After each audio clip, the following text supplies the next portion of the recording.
Thanks for joining us on the NRT Now podcast, part of the largest Christian music site online, newreleasetoday.com. Sit back and relax as we chat with your favorite artists, introduce you to new artists, and more.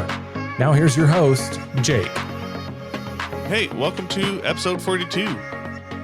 Just want to say a quick thanks for just taking the time out to spend time with us here. We really appreciate it.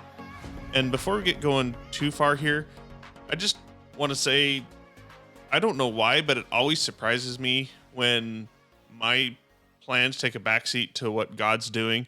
It's happened several times, and for some odd reason, it seems like it's always new. One of these days I'll learn, I guess. But when I first started getting this batch of episodes together, started scheduling how I wanted this to look, it was a little bit different than where we're at here.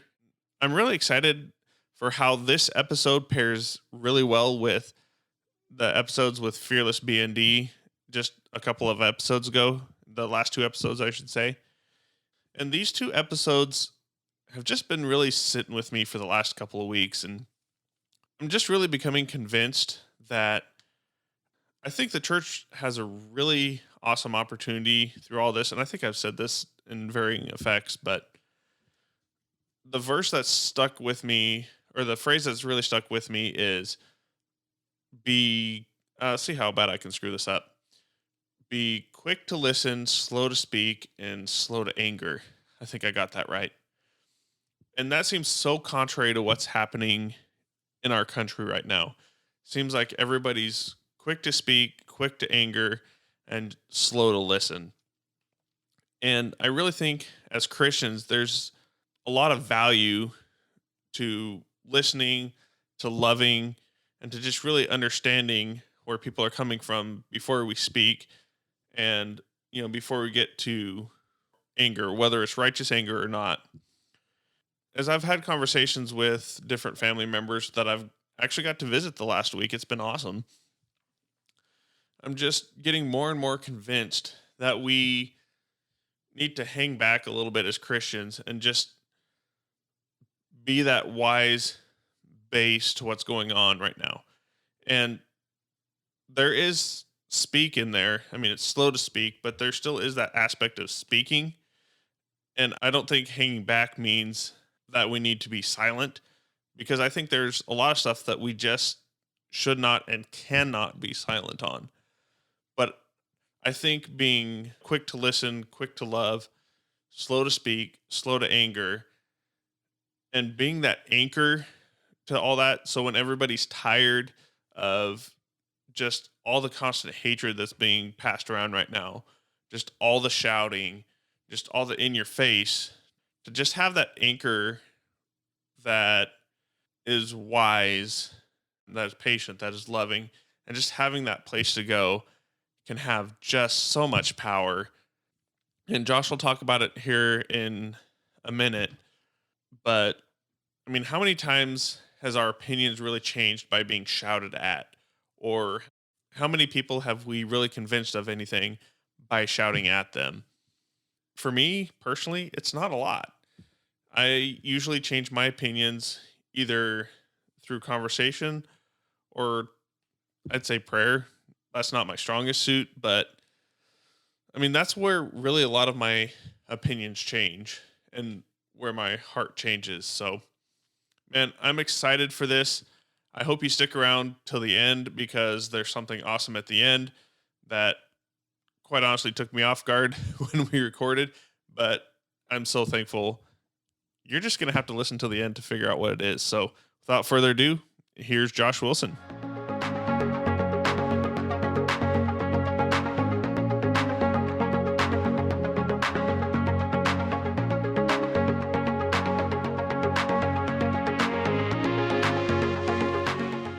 We are hanging out here with Josh Wilson. Hey, thanks for hanging out with us for a bit, man. Hey, glad to be here. Thanks for having me. And as I understand it, you are on the road and actually probably about 5 hours from where I am right now. Yeah, so I live in Nashville, Tennessee, but I'm at my parents' house in Lubbock, Texas. We've been here for a few days, and we're finally able to see some family after we were quarantined for a while. So we saw my wife's family in Tulsa. Now we're at my family's place in Lubbock. Awesome. Yeah, and so I'm here in Dallas, Fort Worth, and we are just talking a minute ago that I've actually been to Lubbock, which it's weird here in Texas that we're in the same state, but it's just so far away. I mean, it's hours drive, and there's states in the country here that a 5-hour drive Yeah. will get you through 3 states. Yes. Well, yeah, living in Tennessee, I mean, you drive an hour north, you're out of the state. You drive an hour south, you're out of the state. And Texas, if you drove from El Paso to the top of the state, I mean, you could spend 13 hours, I think. I don't know what the longest drive in the state of Texas is, but it is big. Alaska's the biggest, and then Texas is second, if I recall from second grade. It's been a while since I've been in second grade, so I'll take your word for it. Yeah. So what have you been doing to keep busy during this quarantine? I've seen some live shows that you've done. Is there new music coming out of this season here? Yeah. So when touring shut down, I kind of tried to sort of up my game on the live stream stuff. I do the occasional live stream show, but I knew that was the way it was going to be for a few months, only be able to do that. So I got a sort of a 2-camera setup, a camera on my loop pedals in my studio on my guitar, and have been doing some shows that way, which has been really fun. It's been fun to be able to share music with an audience. It's a bummer because I can't see them, but I think it's has been good for both me and the folks who've tuned in to listen, to make us all kind of feel like we're more together, more on the same page. I've probably played, I don't know, 15 live stream shows over the course of the quarantine, and they've been kind of localized. So I'll partner with a church in a certain area, play for their congregation in their city. So it's kind of like I'm touring in different places, but that's been fun. I've been thankful to do that. And yes, I have been writing. So of course, I had a new single come out during all this, Revolutionary, and I've been writing new songs. I've been recording a couple new ones that will be coming out very soon as well. So yeah, lots of time to write new stuff. That being said, there have been a lot of days where I think, like anybody during this time, I've had ups and downs, and there are a lot of days I don't really feel like working, and days I just kind of have to take it easy or rest or just be with my family. I'm a guy who kind of struggles with anxiety and depression both, and those have sort of come in waves. Like I said, some days are better than others, and on the days that they hit hard, I kind of just try and take care of myself. And so I haven't been writing every single day, but certainly some new material has come out of this and has been inspiration for a lot of new songs. I mean, isn't that just one of the tough things? Because I feel that kind of depression creep in, just exactly what you're saying. We can't go out. Like I said, our church hasn't been meeting in person since this all started. And, just, how do I put that? Kind of don't feel useful. I mean, I've been working at home the whole time, so I've gotten stuff done, the podcast here and stuff. But, at the same time, there's so much that we can't do. And it's just kind of like a sense of uselessness. And some days I kind of identify with that. It's like, why bother today? Yeah, man, I know exactly what you're saying. What's hard about it is there's not necessarily an end in sight to this. We don't really know how long it's going to go. And so that has added to some of my, I guess, the feeling of hopelessness in all of this. Sometimes if you have an end in sight, you got a finish line. You're like, okay, if I just make it till here. And at first it was like, okay, we're going to lock down for 2 weeks. Okay, this is kind of fun. We'll watch Netflix and have picnics in the front yard with the family. And then it just sort of keeps going and going and going. And friends start losing jobs. And of course, touring is sort of shut down. And it just starts to pile on. So yeah, I know exactly what you're saying. That feeling of, spinning your tires, kind of being useless here and there. And I just trying to remind myself that this isn't a contest. I don't have to come out of this with some new amazing skill that I've developed. I love seeing the pictures of people who have sort of like, I don't know, remodeled the room in their home or their quarantine project. But I'm like, you know what? If we can just get through this, we're going to be okay. I don't have to have any like new remodeled area to show for it. And on the days I feel like writing, I do. But yeah, a lot of it's just been trying to figure out how to survive and make it through and take care of my family. And it's been wild. I was talking to my wife this morning. This is certainly circumstantially the hardest thing our planet has faced in this generation. It seems like the virus and folks who have lost jobs under the economy is not doing well because of all of this. There's no easy answers. And then, of course, all of the racial tension and the tipping point because of the murder of George Floyd. This is all just converged on this one year, and it's just crazy. So, yeah, man, it's a day at a time. I'm taking it a day at a time. I mean, isn't that the truth, though? Like, we went into this saying 2 weeks to slow the spread or to not overwhelm the healthcare. And I mean, it's turned into 4 months by this point. At first, like you were saying, it was cool. You know, it's like, oh, hey, this will be a month. I actually have a bunch of audio gear that I don't think I've turned on since. Well, let's not go there. That's just embarrassing. But we had a lot of these plans, but as it's kind of lingered on, and then like you're saying, that's been one of my things is watching all the jobs that have been lost and all the other stuff that's not related to the statistics that we see every day. And it just kind of some of those intentions just have gone away. And I think you're right. We don't have to come out of this a completely different person or anything like that. I think it's okay just to survive this whole thing, to just come out of it. Yeah, I'm with you. And to just take those moments that this gives us with our families or the people that we're with and try and soak them up if we can. I know there are a lot of people listening who you may live alone, and I know that must be incredibly hard. And I just encourage you, if you're unable to be around people, which we all should still be keeping our distance and social distancing, make sure and FaceTime somebody every day. Look at somebody's face, listen to their voice, call somebody, reach out, because the chances are they're just as lonely as you. It's important. We need that human connection. I'm an introvert, and so I thought I didn't need to be around people, but I do. I need my friends, and chances are if you're feeling lonely and you're thinking about your friend, they would love it if you give them a call. So be sure and do that if you're feeling lonely. And I think to the other side of that too is that there's plenty of ways to get together while doing the social distancing and all that. Yeah. I mean, there's outside is a huge one. Yeah, I know things are a lot different, and there's a whole bunch of people who have differing opinions on the whole thing. Sure.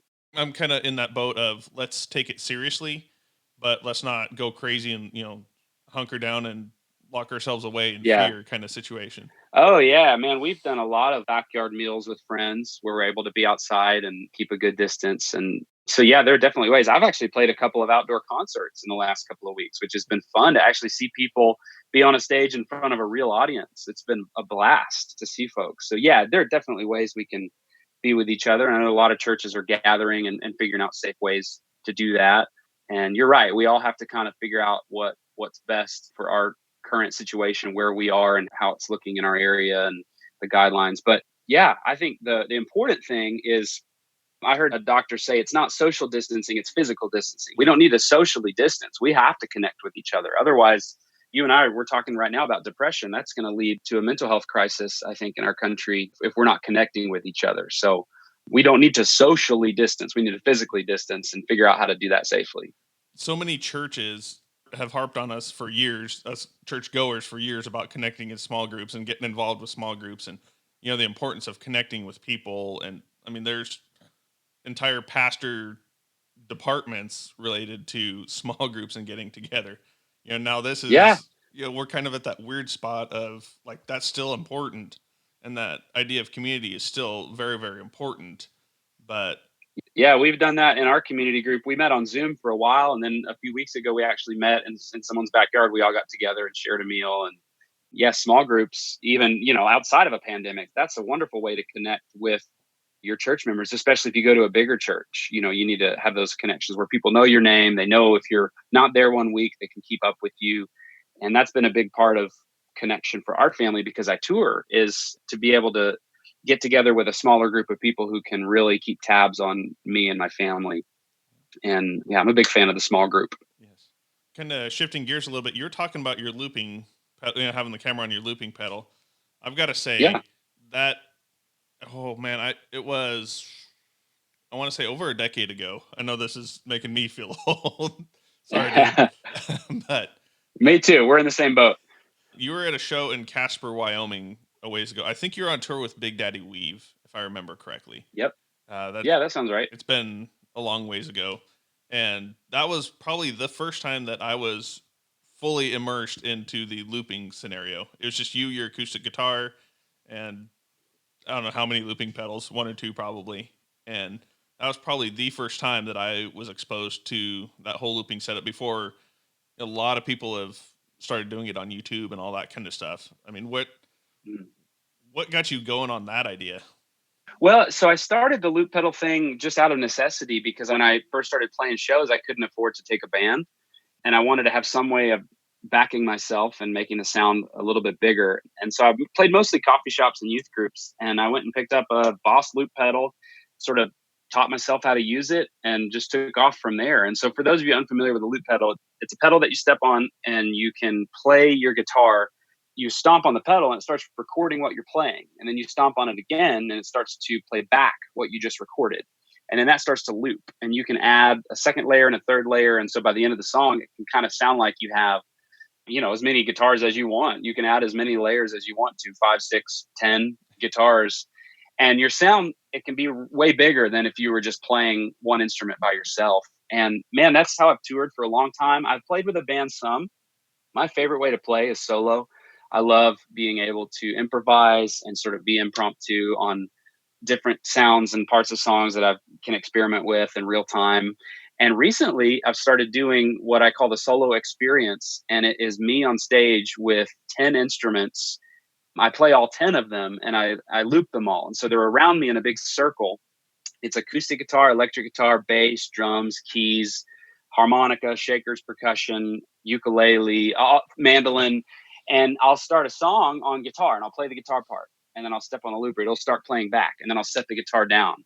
And then I'll go play the keys to it. And I'll sing a verse. And then I'll pick up a bass. And so by the end of the song, there's 6 or 7 different instruments looping and playing. But I've sort of built them as I go.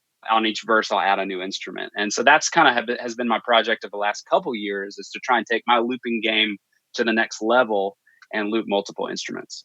So I gotta say, is someone who's on about a 2 or 3 instrument path, show off. Well, you mentioned, that you saw me 10 years ago. I guess neither one of us are spring chickens here. So I've had a long time to work on it. I've been doing this full time now for 15 years. And it's only in the last maybe 3 or 4 that I have really dug into the multi-instrument looping. I've done it over my Christmas tour for a while, but I've sort of wanted to take that into my full looping show. So yeah, it's a lot of fun. What instruments do you play? You said you play 3? Well, I'm guitar, acoustic, electric. They kind of interchange, right? I mean, if you play acoustic, or you play now electric, you can count that as 2. Yeah, you can count it as 2. And then I've learned to play bass. Oh, cool. So at a church That's I was great. Going to, they were low on bassists, and I could kind of help out and I could kind of get through it. And then one week I got the challenge to do Sister Sledge's "We Are Family," talking about community groups. It was for a community group weekend, and nice. Here I am, the get through it bass player, and they give me something as funky as "We Are Family." It was. I love it. I love it. I looked at the worship pastor and said, "Do you hate me, or what's the deal here?" So good. Well, it's good. That's a great instrument to play. What made it worse is they hung a disco ball up and above, and they hit it with the stage lights. So not only am I like having to really focus on playing bass, now here's this sideshow that you're sitting there laughing, trying not to double over. That's amazing. So they're trying to make it on hard mode for you. Exactly. So, but no, that is really cool that you could build the whole band, just in one show. It's been fun. It's kind of funny to see the evolution of the one-man band. So you look at the old-timey pictures with all the contraptions and all the strings and a bass drum on your back and all that kind of stuff. Dick Van Dyke style. Yes. And now it's just a little pedal on the floor, and it just does the whole thing. It is fun. It's, and the technology has allowed me to do that. It's gotten easier to do it with excellence because of the way technology's kept up. I do use a pedal, but it's controlling a program in my computer that's actually keeping all the loops organized. And so my front of house guy can mix it. So like after I play the piano and then I pick up the guitar, he's actually got an instrument on each fader. So everything sort of loops to its own channel. So he can actually mix it in real time. This is really fun. Oh, that is crazy. Like the geek side of me and the tech side of me is just like bursting right now. Oh man, that's Ableton Live is the way that I do it all. It's a great program. Yeah, and that's become one of the gold standards. Oh yeah.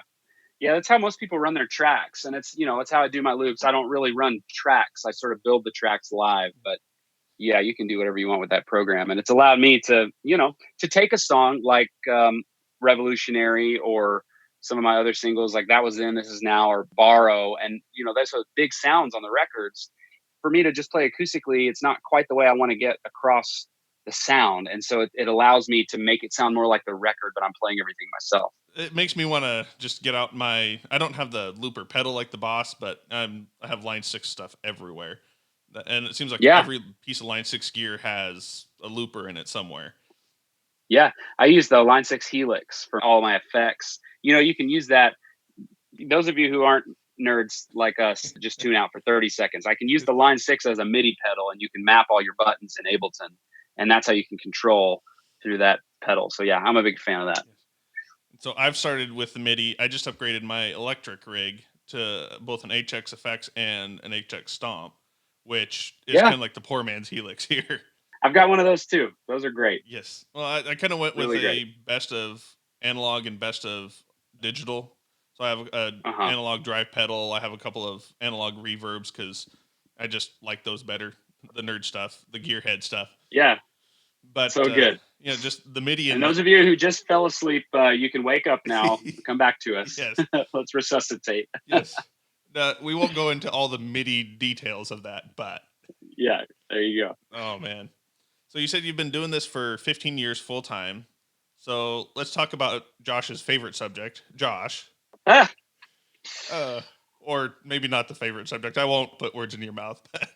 But let's talk a little bit about Josh. Like I remember, like I said, from that Big Daddy Weave, 10 years ago and all that. Kind of what's been your journey through the last 15 years? Well, like I said, I started playing colleges and coffee shops and youth groups, and that's how I got my start in music. And then I signed my first record deal in 2006 with Sparrow Records, which is a branch of Capitol Records now. And I spent a decade with them and released 5 or 6 records. And I'm now with a label called Black River Records. I released my first EP last year, and then I've just released this new song, Revolutionary. We're getting some new music that's coming out after that. So musically, I'm so thankful to have been able to release so many songs and records over the years. I've been touring. I play about anywhere from 80 to 100 shows a year. So my show count at this point is in the thousands that I've played. I've played in all 50 states. I got to check off Alaska, I think 2 years ago, and I had played Hawaii a couple of years before that. So yeah, man, I'm so thankful for the career that I've had so far, and I'm grateful to be able to continue playing music. This is what I feel called to. This is the way that I push back against the darkness. I think God has given me a talent for putting his hope into lyrics and melodies. And my hope is that when people hear the songs, they feel encouraged. In a time like this, when it's easy to lose hope, I hope that my songs can give people the strength to go on. But I hope my songs can be a challenge. I've got songs, like Revolutionary or like I Refuse, that are challenging and say, you know what, even in these dark times, like we have a part to play. We have a light to shine. Those of us who follow Jesus, I believe that we take the light and the life that Christ gives us and we shine it into this dark world. And so I want my music to be a challenge to do that. So yeah, man, I've been able to do that 15 years. I'm married to a gal named Becca. She is the best. And we are celebrating 11 years next month. And we have a 4-year-old boy. They come with me to some shows, but for the most part, they stay home because we want him to kind of have a normal day-to-day life and not live on the road. But yeah, that's kind of a snapshot of the last 15 years of my life. And so thankful to continue doing music. I love it. Yep. And so you grew up in Lubbock, Texas, is what I'm reading from Wikipedia. I sure did. Yep. Because Wikipedia is always right. Yeah. I grew up in Lubbock, and I've lived in Nashville longer than anywhere else at this point. I moved to Nashville in 2002. Yeah, I've been there since, and it's a great place. There's a lot of music folks there. They call it Music City, and it's fun. That's where my record label is, and that's where a lot of people are who I co-write with and do a lot of musical collaboration. So it's a great place to be. I love it. So as you've walked through this last 15 years, both with music and all that, you said you're an introvert and kind of struggle with that anxiety and depression. What's been your biggest growth through that period as you've really dug into that through the music? I think when I was growing up, I used to believe that every question had an answer, or at least an answer that I could find. I do believe every question does have an answer. I'm learning that I can't always have access to that answer. Things used to seem a lot more black and white to me. And I think that actually was a hindrance to my faith, because I thought if it didn't all add up mathematically, then it must not be true. So I guess what I'm learning now is that there's a lot more gray than I thought there was. It's not quite as black and white. And I do believe in, absolute truth. And I believe it's there. I just don't think faith requires all of the answers to every question before you're willing to put your trust in something. I feel like I'm coming back to more of a childlike faith in my life now, where I'm learning a lot from my 4-year-old son. He just believes, and I want to be like him when I grow up. I'm going to butcher this quote, but it's something that G.K. Chesterton said in Orthodoxy. He essentially says, it's not the poets and musicians who go mad, but it is the scientists and mathematicians, because they're essentially trying to find a mathematical solution to everything. It's like trying to build a bridge over an infinite ocean of God's love, right? The point is not to build a bridge over it and to find all the answers. The point is just to swim in the ocean and to trust and believe and love. And so that's what I'm trying to do now these days. I think my music asks more questions than it necessarily gives answers, but I think that's okay. I think faith, by its very nature, requires some element of doubt. I don't think it's this airtight thing where you can just go, yeah, I've got all the answers now, easy peasy. I've added up the equation. Here's the solution. Easy. God is just calling me to more surrender these days and more childlike faith. And I think over these 15 years, that has been sort of my trajectory. Going around the world to get across the street. Yeah. That's a line in one of my songs, essentially coming back to where I started. That's so good. I think I've talked about this on the podcast here and there, but we live in a society right now that we have to know everything. We have to have the answers. Scientifically, medicinally, there has to be a cure for every ailment. We have to know everything about everything, and to just be okay with not just doesn't seem like it's an option right now. Mm-hmm. Yeah, I'm a guy who craves certainty. I think most people do.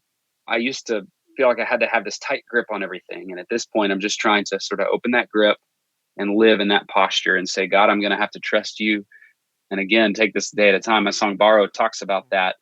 Matthew 6, Jesus says, don't worry about tomorrow. Today's got enough trouble of its own.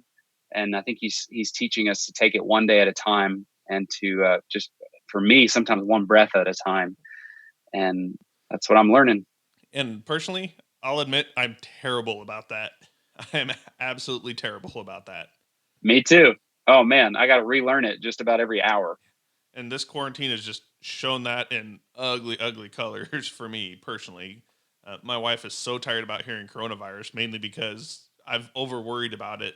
I've just looked at the stats and worried about people losing jobs, or what tomorrow's going to look like out of the end of this whole deal. And that's exactly what she keeps telling me, is to just worry about right now. And I don't listen for some odd, stupid reason.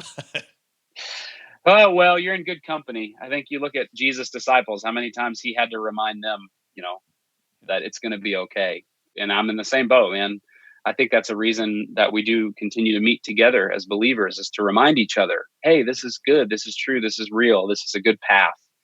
And some days are going to be better than others. And that's why we need each other. So hopefully on the days that like I'm doing bad, maybe I connect with you and you're doing okay. And you're like, come on, man, we can do this.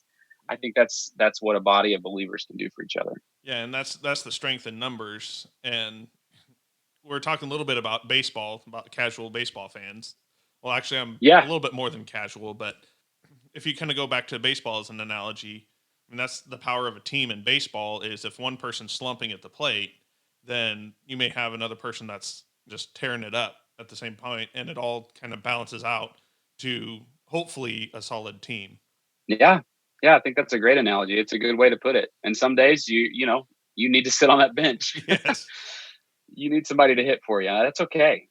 That's okay. And that's, again, I come back to, during this quarantine, those of you who are listening, if you just need to just take some time to it, if you can. I mean, I know that some of us are parents, we got kids, and jobs we have to go on. But when you can, if you can just give yourself time to take a deep breath. I love the verse that says, be still and know that I am God. I know that's hard to do, because I find that when I have free time, I want to fill it with social media or movies or whatever my hobbies are. But sometimes it's okay to just sit and just be and just breathe. It's okay to cry. It's okay to be sad. This is a sad time. My goodness, there are days I have to just take 5 minutes and just go down to my basement and just cry for a while, because this is a really hard thing, and it's really sad, and it's really scary. And that's okay. Jesus said, in this world, you will have troubles, and we are having trouble. So that's a promise that is ringing true. He said, I've overcome this world. So we have a faith in a Savior that's overcome these troubles. He doesn't promise us it's going to be easy, but he says he's going to never leave us. So sometimes we just have to rest in that and know, even in my anxiety, my depression, my physical illness, maybe you have COVID-19 or even family members who do, or maybe have been very sick or passed away from it. Jesus is with us through all of it. And that is what I'm having to trust and surrender my fear and anxiety and say, God, I believe you're here with me no matter what's happening.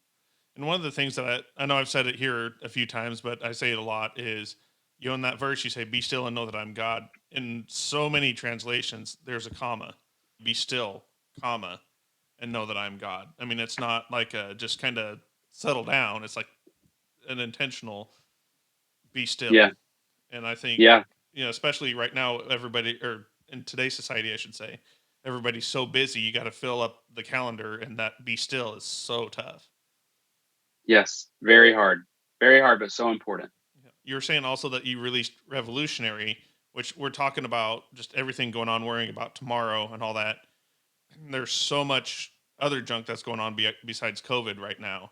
And so you released the song Revolutionary that it speaks to me. It's a lot of sort of what I wanted to say, through the whole thing. I've been trying to stay off social media, other than, kind of browse it a little bit here and there, because like there's so much. But I mean, if I were yelling, this is exactly the kind of thing that I'd be wanting to yell over social media. Yeah. So I wrote the song in October of last year. I wrote it with James Teely and Steve Fee. Of course, we didn't know a pandemic was coming. We didn't know we'd be at this tipping point in racial tension and reconciliation. We wrote it because, I wanted to write it because I knew 2020 was going to be an election year. And I thought, this is going to be such a divisive and polarizing year. People feel so distant from one another.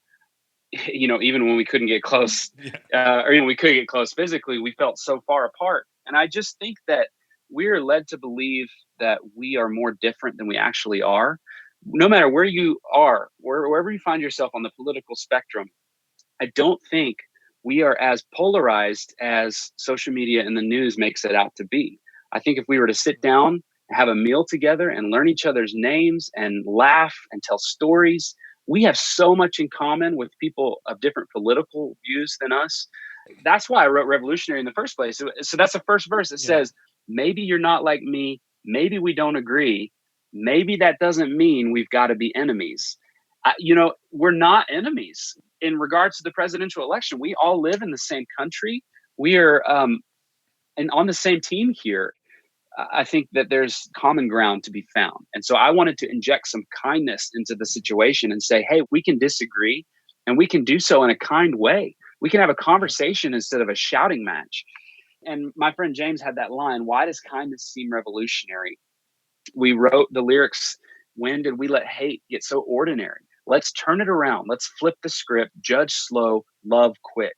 God help us get revolutionary. Of course, in March, when the wave of the pandemic hit us, everything got shut down. And I loved seeing the acts of kindness that if you look hard enough, you could find on the news and on the internet. If you've seen John Krasinski's Some Good News, I loved watching those episodes because he was gathering together all of the good things, all of the acts of kindness that people were doing, even in this difficult time. And they're always there.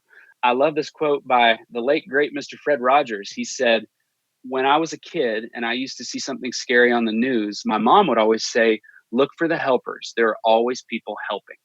That's so true. You look at any tragedy and you always see people helping and doing the right thing, running towards the fire, saying, what can I do to help? Yep. And that was happening in the pandemic. I'm so thankful that this is the song I get to sing during this time. And then, of course, after the murder of George Floyd and Breonna Taylor and Ahmaud Arbery and everything that's happening with the racial tension and reconciliation, that's this fever pitch in our country, everything that's happening. This is my prayer as a white man, I want to figure out how to be a part of the solution, to come alongside my brothers and sisters of color and say, what can I do to help? How can I be an advocate? How can I be an agent of peace and change and reconciliation? I have so much to learn and so far to go, and I'm such a baby in this process. But this song, again, is my anthem right now. I want to exude the kindness of Christ. The Bible says that Christians are to be known by our love, and I fall short of that every minute. It's my goal to continue following Jesus and say, what can I do? What would Jesus do?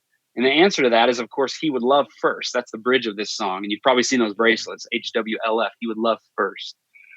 And that's my heart right now. I'm so glad you resonate with that too, because so many days I feel paralyzed and confused, and I just don't know what to do first. And like Fred Rogers said, I want to be a helper. I want to help. And that's my prayer right now, is to be a helper and to show revolutionary kindness. Before we dig down a little bit into that, one of the things that I've really come to grips with throughout this whole pandemic, having too much time to think here, my biggest harping point right now with everything is that I think we've taken humanity out of everything. I mean, right now, our coronavirus, it's all case counts, it's all death counts, it's all hospitalizations, it's all that. I mean, the racial tension, it's all about this group of people or that group of people, the identity politics. I mean, school. I mean, it's about test scores, kid counts, and graduation rates, and all this stuff. Abortion is another one of them. It's not a human until it's whatever arbitrary point. There's so much humanity that we've taken out of every piece of this. And if we're going to love another person, if we're going to love the Black community, or if we're going to love those who are suffering from coronavirus, or whatever phrase we want to use with that, we've got to put that humanity back in and realize that we're loving people and not a community or a group or a lump or a statistic or anything like that we see coming through the news. Man, I think that's brilliant. I think that the first step towards harming someone is dehumanizing them. And I think you're right. I think as soon as you sort of you name a group rather than the names of the individual people, and sometimes you have to do that just if you're talking about a group of people, but you're right. Before anything, they have a name. Like, my name is Josh. And last week when I drove past the person on the side of the street begging for change, that person has a name and parents and, dreams that have probably obviously been crushed. They're sitting on the side of the road begging. And I think when you dehumanize someone, it's so easy to label them as other. And that's what I'm trying to say in this song is we're not as other as we think we are. We're all in the same boat together. And this is the place where I want to be an agent of peace and of change. And I think you're right. My wife and I, we volunteer with a ministry called Capernaum, which is a branch of Young Life. It's a ministry for our friends with special needs. And I've noticed, and I used to do this, I used to say, like, if I have a friend with special needs, I would say, I have a special needs friend. Or I'd say I would put that identifier first. And I've learned that you're not supposed to do that. You can say my friend Jay, who has special needs, if it's relevant to the conversation. But instead of putting that label on a person, it's Jay. He's Jay. He lives in my neighborhood. Yep. He's 36 years old. He happens to have cerebral palsy and autism, but he loves gadgets. He loves Coke. He always drives down to the gas station and picks up like a 2-liter bottle of Coke and comes to hang out. So rather than putting the label on first, you're right, man. Let's learn each other's names. My resolution for 2020 was to learn every name of every neighbor on my block. I printed out a map, and I've been working on learning every name, because instead of calling them the neighbor who and then describe an activity or it's like, no, what's their name? Start with their name, and it gets a lot harder to sort of lump them into this other category. So yeah, I love that you brought that up. As we start talking about loving one another, I see two major camps in the American church right now. We have kind of the old school judgmental, just a very standoffish crowd. And then on the other side, you have the over permissive crowd where Jesus would love everything. Everything's okay. Just you do no judgment, no nothing. It seems like there's really no middle ground in that, as we're talking about loving people. It seems like right now in the church, we've got to fall into one of those two camps. I mean, and that to me, as we're talking about loving somebody and kindness and revolutionary and all that, that's something that I really want to see change in our church, is that you do have the accountability and there is still that absolute truth that you're talking about, but we can also Mhm. have that loving and kindness at the same time. I think of the verse, it's God's kindness that leads us to repentance. I think of a John Mayer lyric that says, is there anyone who ever recalls ever changing their minds because of something someone yelled real loud one time? That's Yeah. that's something along the lines of the lyric. I think any change that's ever happened in my mind or in my life has typically come from kindness that's been shown to me. My wife is so patient with me, and she's a great mirror. I think I'm a better man because of being with her, because she so patiently and kindly shows my faults. And she doesn't Yeah. wag her finger and shout at me and say, this is what you're doing wrong, but she shows me by example. Sometimes she'll bring it up gently and say, maybe this is something you can work on. And those are the moments that I'm receptive to change, because she is showing me kindness, but holding me accountable to a higher standard. And I think that's the mystery of grace, right? We have been forgiven. We don't behave so that God will love us. We try and behave is the wrong word, but we try and act in a correct manner because we've been loved. We love because Christ loved us. And it's Yeah. kindness that leads to repentance. And I think sometimes a gentle word can go a longer way than standing on a street corner shouting. There may be a time and place for different tones of voice and different volumes and different degrees of severity, but I just, man, I think you're right. Kindness. I think kindness leads to repentance. And I think kindness is getting to know someone. It's getting to know their name and learning about their family and learning about their culture and learning about their religion before you just slap them with, hit them upside the head with a Bible and say, here's what you need to believe and here's why. And I think that's maybe, if I'm interpreting what you're saying correctly, is kind of maybe the two ways of going about doing that. And again, like I said, I used to think things were black and white. I think it's somewhere in the middle. I think it's in that gray area of navigating, how do I, in a loving and kind manner, show this person God's love? And it's not always easy, and it's not always a billboard. A lot of times it's getting into somebody's life and sort of getting in the trenches with them. And it's messy and it's inefficient and it's scary and it can cost money and it can be embarrassing. But man, I think that's where real change happens. So we're talking about that line that says maybe we're not so different after all. And just with everything going on in our country right now, and kind of more specific towards the racial tensions, I mean, we don't have to agree about what all the solutions are, what all the problems are, or anything like that. Like I said, kind of going back to those two camps that I really see in the church today. It's either we're all in for this or we're all out of it all. It kind of comes back to that same thing of there should be some personal accountability, but at the same point, that doesn't mean that I don't have to be kind and I don't have to love this person sitting across from me, or that's saying this is what I feel. And it kind of goes Yeah. down later in that song about I'd walk 1,000 miles in your shoes if I could see it from your viewpoint. Like I said, Yeah. whether or not we personally agree with the problem or the solution or whatever it is, it's that kindness and that love to see from their perspective and work from that point, not from Hmm. our viewpoint of whether we disagree or not. Like, so that's kind of that faction that Yeah, I see in the church. man. I think if I could just put one word in capital letters, neon sign flashing, it would be the word empathy. I think if you can imagine what it would be like to put yourself in someone's shoes, I think that's when the conversation changes and you stop trying to defend your position and you go, wow, this is how you feel. I'm tell me more about this. I'm so sorry that this is your experience and this is how you feel. You start to wonder, like, how can I help? What can I do? And I've tried to do that in any conversation I'm having, especially with someone who is maybe not like me and disagrees with my point of view. If you can just stop and think about, that's what that verse says. It says, see, maybe I'm not like you, but I'll walk a mile in your shoes if it means I might see the world the way you do. What you try to do is see what someone else is seeing and imagine what it would feel like and listen. I mean, that's another big word for me, is just to listen, to be slow to speak. Right? I think we have 2 ears and one mouth for a reason. I think we're supposed to listen twice as much as we talk. I'm guilty of, just putting myself out there before I listen to the situation. So yes, empathy, empathy, empathy. I think that's what Jesus did. I mean, goodness gracious, when he went and before he raised Lazarus from the dead, he wept. He looked at the family and everybody who had lost their brother, their son, their friend. He wept. He empathized. And then he did something about it. He put himself in their shoes, and then he raised Lazarus from the dead. And that's what I hope I can do in any given situation, is to say, what is it like?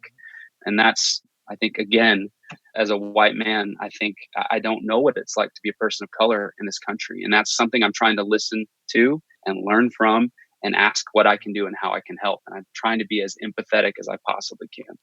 Yep. And whether or not we arrive at the same conclusions as what's going on in the country or what the politicians are trying to do or the policies or anything, that's our first step. And throughout the course of the last little bit, whether we see it right, whether we see it wrong, our response to the coronavirus, there's a reason why people think the way they do. There's a reason why people see the situation the way they do. And, just taking that step back to saying, this is why they see it this way. I don't agree with it. That's not, even to the point of like, that's not even real world, but this is what they've seen. And this is why they think that way. Yeah. Yeah, man. I've got close friends. I've got relatives who you're right. If you just listen and you say, we're both afraid of this situation, and here's how I'm approaching it, and here's how you're approaching it. But look at the humanity in each one of us. We're both, in terms of the pandemic, probably both scared. And it's like, I think this is going to help. I think this is going to help. And we don't agree on the methods, but can we agree that we're in this together? And what can I do to love you in this situation? What can I do to be kind and be sympathetic and empathetic? I think you're right. I think just listening, processing, wondering what it's like to be in somebody else's shoes, and then proceeding, saying, what would Jesus do? He would love first. Proceed that way. So true. So you have a guitar in your hands, which we're joking about beforehand. It's like, is a surprise to me, which I think is still awesome. But we're talking a little bit about, I don't see any other way that we can end this podcast than with running through Revolutionary. I just don't see any other way. I'd love to play it. I didn't know that this song would be as timely as it is right now, but I'm so proud that this is the song I get to sing. It's my single. And anytime you have a single on the radio, you're singing that song at every show, no matter what. And it's one of those times where it lined up that I will stand on every stage and proudly sing this song, and constantly fall short of what its charge is to be kind like Jesus. But I think that's where God's grace comes in. So it's weird how God's timing is. And I got to give a shout out. One of my, going back to small groups, we did sit around and grill steaks and just have guy time. And one of our mottos was progress, not perfection. And I got to give a shout out to my crew. Yeah. I love it that you're saying, you fall short, but it's still something that we need to sing. And it's just progressing towards that goal. Totally with you, man. 100%. All right, here we go.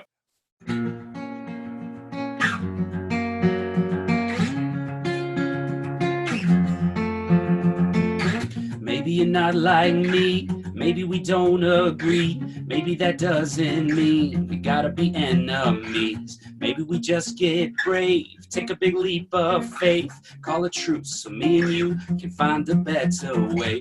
Let's take some time, open our eyes, look and listen. Yeah. And we're gonna find we're more alike than we are different. Yeah. Why does kindness seem revolutionary? When did we let hate get so ordinary? Let's turn it around, flip the script, judge slow, love quick. God help us get revolutionary. Oh, oh, revolutionary. Oh, oh, let's get, oh, oh, revolutionary. Oh, oh. I'm turning the TV down, on, I'm drowning their voices out, cause I believe that you and me can find some common ground. See, maybe I'm not like you, but I walk a mile in your shoes. If it means I might see the world the way you do, let's take some time, open our eyes, look and listen. We're gonna find we're more alike when we are different. Why does kindness seem revolutionary? When did we let hate get so ordinary?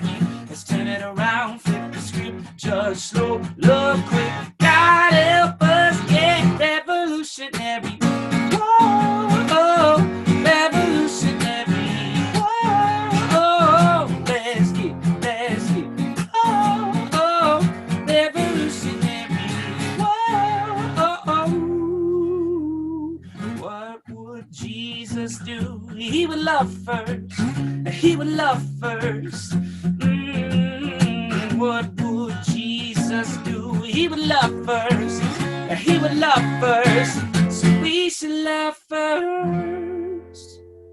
Why does kindness seem revolutionary? When did we let hate get so ordinary? Turn it around, flip the script, judge slow, love quick. God help us get revolutionary. Revolutionary. Whoa, oh, oh. Hey. Whoa, oh. Revolutionary. Oh, revolutionary.